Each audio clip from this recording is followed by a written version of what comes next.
The opening scene features a man named Milo Stanfield who is suffering from autism spectrum disorder, or ASD. He is seen standing on a street of New Jersey, keeping an eye on a woman in a nearby flower shop. In the midst of this, he also seems to be doing some complex calculations related to the timing of events happening in his surroundings. Milo notes the approach of a passenger bus, a pothole, a street artist, and a bicycle rider speeding. Following these observations, he crosses the street and strategically places a pen on the top of a mailbox adjacent to the pothole. Soon after, his planned chain reaction takes place. A taxi runs over the pothole, splashing the water on the pen, causing it to fall to the ground. This captures the attention of the street artist, who then walks forward to pick up the pen. At the same moment, the speeding cyclist collides with the artist, which results in him striking the mailbox and falling on the fruit stand nearby. Chaos ensues in the street, diverting the attention of everyone, including the bus driver. As a result, he does not notice the traffic light turning red and hits the same woman crossing the road, killing her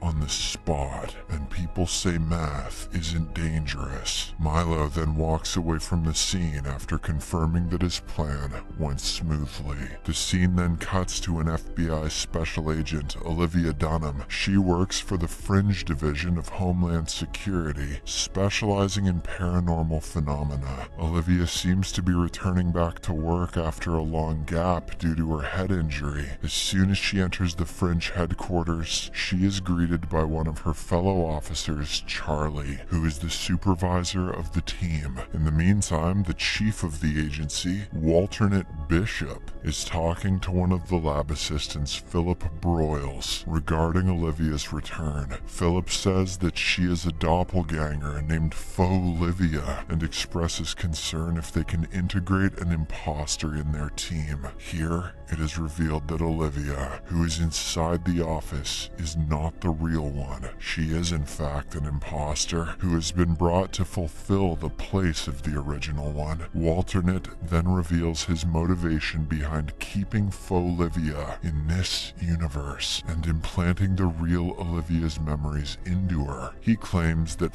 Olivia is the only one who can travel between universes without any harm. Walternate wants to figure out how she can do so. For this, he says that they must make her believe that she belongs here. Philip asks what if her new identity does not hold, to which the chief replies that she will no longer be necessary after that. Afterwards, Charlie briefs the team on the seemingly random bus accident which he claims to have happened 2 times in this week. The victim has died in each case. He then asks his crew to be careful before going for the site investigation. A short while later, the FBI team arrives at the accident site and splits up to search for any leads or clues. The investigation is led by another FBI agent named Lincoln Lee, whose face appears to be ruined by burn marks. Charlie inspects the body and uses her fingerprint to retrieve her further details. She eventually finds out that the deceased woman's name is Julian Foster. Meanwhile, Olivia questions the bus driver, who is shaken by the incident as he has never even hit any birds or animals until now. Simultaneously, Agent Lee tests for any signs of environmental factors but finds nothing. However, he does find the same ballpoint pen at the scene. After inquiring with the eyewitnesses, Olivia approaches Agent Lee and tells him that the local artist had bent down to pick up the pen, during which he collided with the bicycle rider and fell into the fruit stand. Upon hearing this, Agent Lee speculates that the pen is the main element that created a sequence of reactions, ultimately leading to the victim's death. The next day at Fringe headquarters, Agent Lee and Charlie are trying to find out a connection between the bus accidents that happened in the 2 days. Agent Lee spots the same ballpoint pen in the photo of the first accident, which makes him even more convinced that someone has orchestrated the chain of events. Following this, they go to talk to a mathematician of the Fringe Agency, Astrid, and tell her about the events. However, she claims that no human can carry out such a chain of events and mold it in his or her favor twice. Amidst their argument, another similar bus accident takes place, leaving Astrid in shock. 2 + 2 equals you get hit by a bus. The FBI agents immediately rush to the site and find that the victims are still alive this time. Upon questioning the bystanders, they learn that a dog suddenly crossed the road, causing the bus to lose control. Just then, Olivia notices a similar ballpoint pen rolling down in the ground, which makes her realize that the chain of events is not over yet. She looks around and spots a suspicious Milo looking down from an overhead bridge. Moments later, a man wearing earbuds walks forward to cross the street, only to be hit by an oncoming ambulance. I guess the paramedic needed to hit his quota. With her suspicions confirmed, Olivia alerts her team and races towards Milo. Seeing this, the latter instantly calculates another series of events and throws a bicycle off the bridge. This prompts a bus to change its path and drive right under the overhead bridge. Olivia holds him at gunpoint, threatening him to surrender, but Milo jumps off the bridge, lands on the bus's roof, and gets away. Milo is the bus whisperer. After this event, Milo returns home to find his sister Madeline worried for him. She tells him that she has been getting numerous calls from the hospital, but he ignores her. She then tries to convince him to surrender, claiming that he has gone way too far. However, Milo anticipates her actions and completes her sentences, effectively silencing her. Not long after, Madeline shows him a small plastic horse toy, a reminder from their mother. This makes him feel uneasy,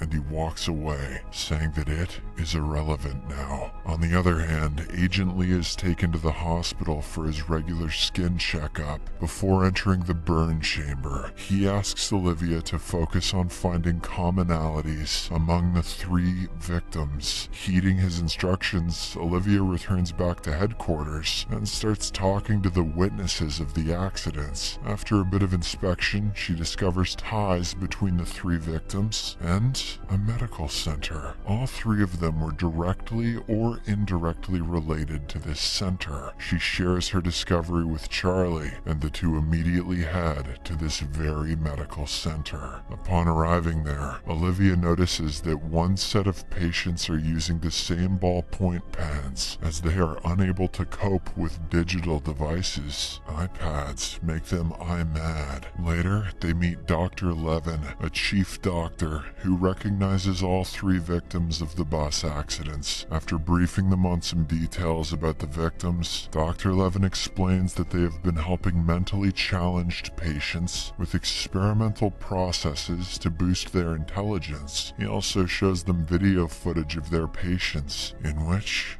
Olivia spots Milo. Upon inquiring about him, Dr. Levin responds that he is one of their patients who also went through the same drug trial that boosted his IQ exponentially. He goes on to say that Milo was released from the hospital under supervision of his sister, and that he was scheduled to return back in order to reverse the experimental process. But now he is not responding to their calls, and he is killing everyone who is trying to take control of him. After learning about Milo's sister, the FBI agents decide to pay her a visit. Unbeknownst to them, Milo is keeping a close eye on Olivia, noting every single pattern of her movements and predicting her next move. Later on, Charlie and Olivia arrive at Milo's place, where they are greeted by Madeline. They ask her about Milo's whereabouts, but she claims to be unaware of them. Sensing that she is hiding something. The agents tell her about the crimes he has committed and how dangerous it is to let him roam free. While Charlie goes to investigate Milo's room, Olivia shares about her late sister, revealing how they used to care for one another. This comforts Madeline enough to share more details about her brother. She explains that Milo is able to predict the outcome of numerous events down to the smallest detail, and that she can break Milo's concentration only by showing him the toy horse. Whenever he sees Bullseye, he gets a Woody. Olivia eventually manages to persuade her to disclose anything she knows, emphasizing that they are concerned for civilians, as well as Milo's safety. Madeline then hands her a note revealing the location of the hotel that Milo is currently staying at. After this, Olivia and Charlie discuss plans with Astrid on how to capture Milo. However, they soon realize that any plan would be futile because he can predict their every move. As a result, they opt to approach the hotel directly without any backup. I don't know how that's going to help, but they know best. In the meantime, Milo is seen at his hotel room, looking down through the window and envisioning scenarios that are going to happen in the next few minutes. With his ability, he predicts that Olivia and Charlie will arrive soon and that they will chase him. He also calculates that he can kill Olivia by luring her through a marked zone of a construction site where the air is too thin and crushing her under a load of cement bricks. Just like he predicted, the two FBI agents arrive at the hotel and find Milo waiting for them in the street. He then runs towards the construction while the agents pursue him. Olivia, who is unaware of the warning signs for the thin air zone, races through it instead of stopping to put on a respirator. This actually makes Milo's calculation wrong. He didn't think she'd be that dumb. In addition, she also dodges a pile of cemented bricks, which Milo assumed would crush her. The villain is shocked to witness his calculation going wrong and is ultimately caught by her. At this point in time, Olivia nearly asphyxiates herself due to the low level of oxygen, but thankfully, Charlie arrives in the nick of time and helps her with a breathing apparatus. In the aftermath of these events, Charlie asks Olivia about why she did not stop to put on a respirator, to which she responds that she did not recognize the warning sign. Later on, Olivia brings Madeline to the hospital, where Milo is seen interacting with a supercomputer. According to the doctor, the IQ-boosting drug has been in Milo's brain for too long, due to which they are unable to carry out the reversal process. Now, his mind has become so advanced that only machines can comprehend his thoughts. Saddened by this news, Madeline goes inside the room and leaves the toy horse in front of her brother. The same evening, Olivia is at her place when she experiences a vision of Peter, her boyfriend from another universe. He tells her that she does not belong to this universe. In order to back up his claim, he reminds how her lack of knowledge regarding this universe saved her life earlier. According to him, she would have died if she had recognized the warning signs and stopped there. Peter encourages her to try recalling all of her memories and also kisses her before vanishing. Subscribe for more videos like this, turn on notifications, and leave a like to help the channel out. Thank you for watching.